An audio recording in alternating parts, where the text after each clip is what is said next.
আমরা এখন হচ্ছে লাস্ট ক্লাস করব ফর দ্য শর্ট সিলেবাস। দেখি কী আছে আমার টপিকে, ন্যানো টেকনোলজি। ন্যানো পার্টিকেলের আকৃতি কত? ন্যানো পার্টিকেলের আকৃতি কত বলো? 1 থেকে 100 ন্যানোমিটার পর্যন্ত। ঠিক আছে, এটা খুবই ইম্পর্টেন্ট, খুবই ইম্পর্টেন্ট। 1 থেকে 100 পর্যন্ত আকৃতি। এখানে এনএম যেটা আছে, এনএম মানে হচ্ছে ন্যানোমিটার। ওকে, কি মিটার? আর সরি, ন্যানোমিটার। ঠিক আছে, মনে রাখবা 1 metre is equal to 1 nano 10 inverse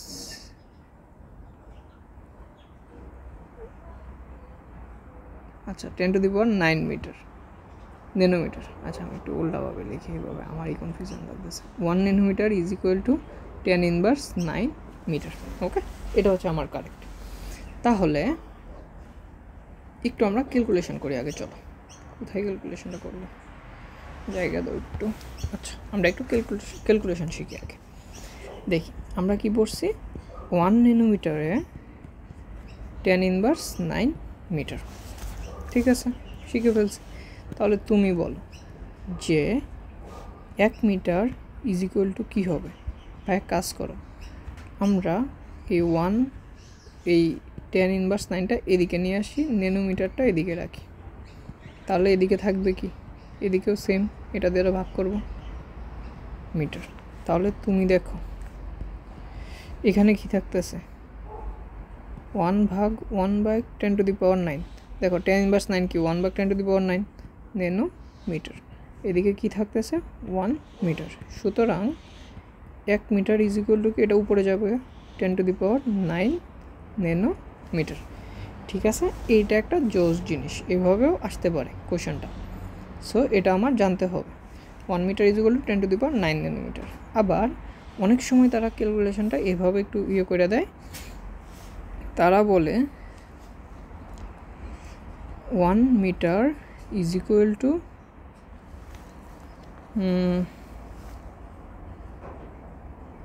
10 into এত ন্যানোমিটার, 10 ইন্টু বক্স ন্যানোমিটার।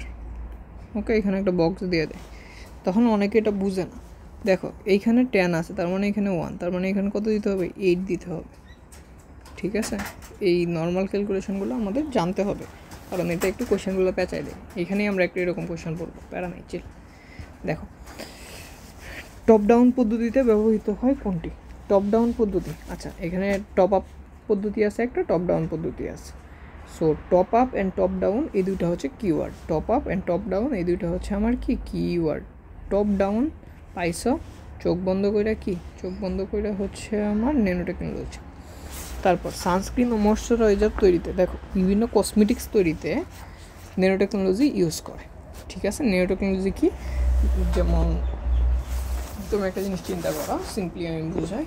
ধরো বাজার থেকে একটা চানাচুরের প্যাকেট কিনে, তুমি দেখবা যে চানাচুরের প্যাকেটটা নর্মালি মেয়াদ আছে 6 মাস বা 1 বছর। বাট তুমি যদি এটা খুলে ফেলো, খুলে ধরো কী করলা, বড় প্যাকেট আছে, তুমি অনেকটা খাইলা, ধরো 40% খাইলা, বাকি 60%-এর মতো রয়ে গেছে। তখন এটা তুমি একটা কৌটার ভিতরে রাখো, বা এমনি তো নর্মালি বেঁধে রাখো সুতো টুতো দিয়ে, বাঁধলা, তারপর কিছুদিন পরে আবার 30% খেয়ে ফেললাম। ওকে, তখন দেখবা যে আগে যতটুকু ক্রিস্পি বা মচমচে ছিল তখন কিন্তু আর এতটা থাকে না, একটু হলেও কমে যায়। ওকে, তারপরে আবার রেখে দিলাম, লাস্ট তোমার কাছে আরও 30% রইল। ওই 30%টা তুমি খেতে যাবা, দেখবা আগে যে যতটুকু ক্রিস্পি পাইছো তার থেকে আরও ক্রিস্পিনেস কমে গেছে। ঠিক আছে, এটা একটু কী হয়ে গেছে, ড্যাম বা ফুডা হয়ে গেছে, যেটা আমরা মিশিংয়ের ভাষায় বা নেত্রকোনার ভাষায় বলি। ঠিক আছে, ফুডা হয়ে গেছে। তো তখন কিন্তু ওইটা আর পাচ্ছ না। তার মানে কি, এই চানাচুরগুলোর ভিতরে কী গিয়েছিল, বাতাস গিয়েছিল বা অক্সিজেন গিয়েছিল। সো বাতাস বা অক্সিজেন কী করে দিছে, এটাকে ড্যাম করে দিল। ঠিক আছে, তার মানে তুমি যাইভাবে করো না, যেভাবেই রাখো, প্যাকেটে রাখো বা ইয়েতে রাখো, কিছু না কিছু প্রবলেম হচ্ছে বা ড্যামেজ হচ্ছে প্রোডাক্ট।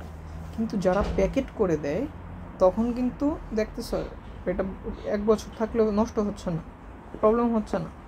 তার কারণ কি, তারা যে সিলটা করে, যে প্যাকেটটা করে, এই প্যাকেটটার মধ্যে ন্যানো টেকনোলজির ইউজ করে। মানে এখানে একদম ন্যানো পার্টিকেলগুলো এমনভাবে সেট করে যেন কোনোভাবেই এখানে বাতাস না ঢুকতে পারে। ঠিক আছে, এতটুক স্ট্রংলি বা এতটুক পারফেক্টলি এটা বিল্ড করে তারা। ঠিক আছে, so build quality is awesome. আর এইগুলো পসিবল হয় কি ক্রায়োসার্জারি, সরি আরে পাগল হয়ে গেছি, সরি ন্যানো টেকনোলজি।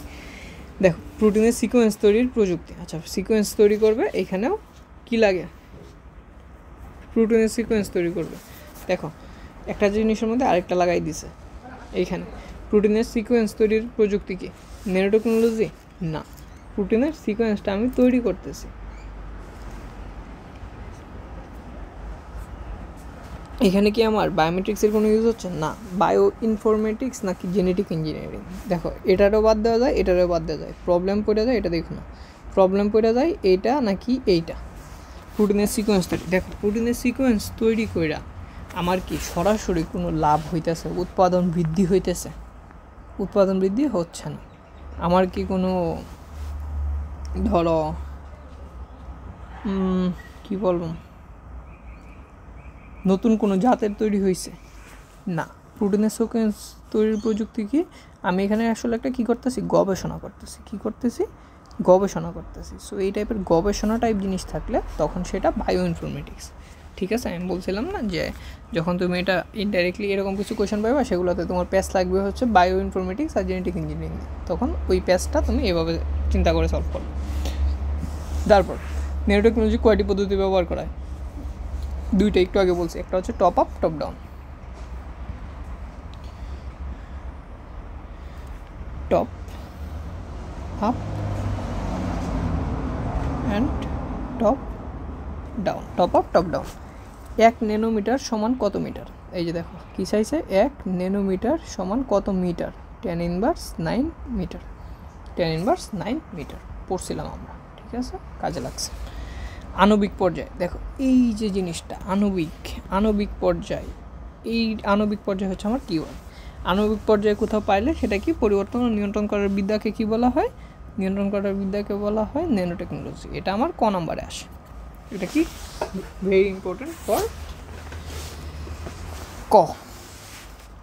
কাকে ন্যানো প্রযুক্তির জনক বলা হয়? Richard Feynman. এটা আসার পসিবিলিটি নাই, এত আসবে প্যাটার্ন। কোনটি ধারা ন্যানো বোঝায়? ন্যানো মানে হচ্ছে 10 ইনভার্স 9। ন্যানো মানে হচ্ছে 10 ইনভার্স 9। যেটা সায়েন্স স্টুডেন্ট তারা খুব ভালোভাবেই পারি। কী পারি না, আর্টস কমার্স সবারই শিখতে হবে। দেখো কিছু আছে এগুলো শিখতে হবে, যেমন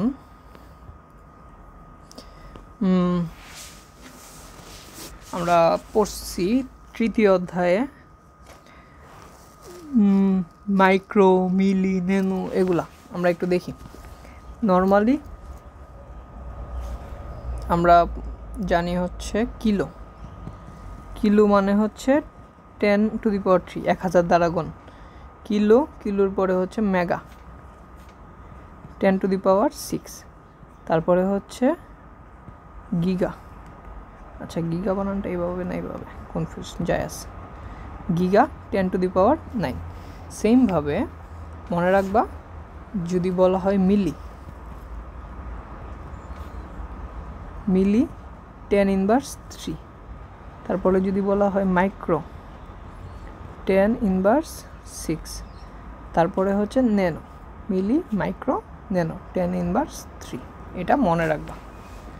kilo 10 to the power 3, mega 10 to the power 6, giga 10 to the power 9, milli 10 inverse 3, micro 10 inverse 6 আর ন্যানো 10 ইনভার্স 9। তারপর অ্যাপল M11 মোবাইল তৈরিতে কোন প্রযুক্তি আছে? মোবাইল সব কিছু তৈরিতে ব্যবহার করা হয় ন্যানো টেকনোলজি। ঠিক আছে, এগুলো সিম্পল জিনিস। কোন প্রযুক্তির মাধ্যমে আমাদের নিত্য ব্যবহার্য পণ্য ছোটো হয়ে যায়? দেখো ছোটো হয়ে গেছে। Nano technology. দেখো আগেরকার যে কম্পিউটার বা মোবাইল ফোনগুলো ছিল এত বড় বড়, এখন এগুলো এত চিকন এত ছোটো হয়ে গেছে। কিসের কল্যাণে? এই ন্যানো প্রযুক্তি বা ন্যানো টেকনোলজির কল্যাণে। ন্যানো অবজেক্ট তৈরি করা হয় কোথা থেকে? মলিকুলার কম্পোনেন্ট থেকে। কোথা থেকে? মলিকুলার কম্পোনেন্ট থেকে। খাদ্যজাত দ্রব্যের মান সঠিক রাখার জন্য এই যে দেখো প্যাকেটের ভিতর যে প্রলেপ দেয়, এই প্রলেপটা কি ন্যানো টেকনোলজি, যেটা আমি একটু আগে বলছিলাম। টপ ডাউন পদ্ধতিতে কোনো জিনিসকে নির্দিষ্ট আকার দেওয়ার হয়, এর সাথে সংশ্লিষ্ট টপ ডাউন পদ্ধতি। ভাই দেখো টপ ডাউন পদ্ধতি ইজি, টপ ডাউন পদ্ধতি ন্যানো টেকনোলজি, কিছু দেওয়ার দরকার নাই। আণবিক পর্যায়ে কিছু দেখার দরকার নাই, কিওয়ার্ড এগুলো। এই জন্যই বলছিলাম এই চ্যাপ্টারটা কিওয়ার্ড দিয়ে পড়লে খুব সহজে তুমি সব এমসিকিউ ক্র্যাক করতে পারবে। স্মার্টফোন তৈরিতে ব্যবহৃত ক্ষুদ্র যন্ত্রাংশ, এই যে দেখো ক্ষুদ্র যন্ত্রাংশ, ক্ষুদ্র ছোটো এই টাইপের জিনিস থাকলে ন্যানো টেকনোলজি।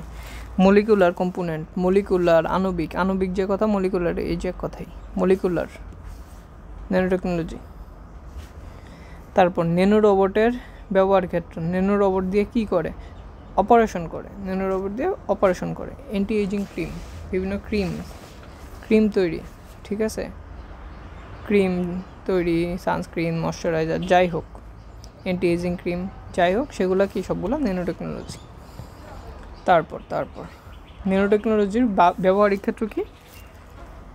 কোথায় ইউজ করা হয়? সব জায়গায় হতে পারে। রসায়ন হতে পারে, পদার্থবিজ্ঞান হতে পারে, মেকানিক্যাল ইঞ্জিনিয়ারিং হতে পারে, এভরিথিং। ন্যানো টেকনোলজি বৃহৎ স্কেলে পণ্য উৎপাদন, সূক্ষ্ম ছোট পণ্য উৎপাদন, বজ্র পরিষ্কার। আচ্ছা ন্যানো টেকনোলজিতে বজ্র পরিষ্কারকরণ করে না, ঠিক আছে। বজ্র পরিষ্কারকরণ করেন হচ্ছে জেনেটিক ইঞ্জিনিয়ারিং দ্বারা, এটা মনে রাখবা। জেনেটিক ইঞ্জিনিয়ারিং, এই যে একটা উদাহরণ দিয়েছিলাম না, যে মাছ খেয়ে ফেলে ব্যাকটেরিয়াগুলোকে, সমুদ্র পরিষ্কার করে দেয়, এইগুলা 1 আর 2।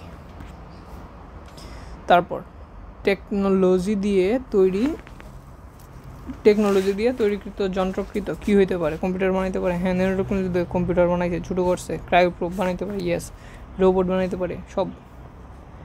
দেখো এই যে দেখো এটা আছে, ঠিক আছে, এটাকে কার্বন 60 ইয়ার বলে। দাঁড়াও একটু চেক দেখি।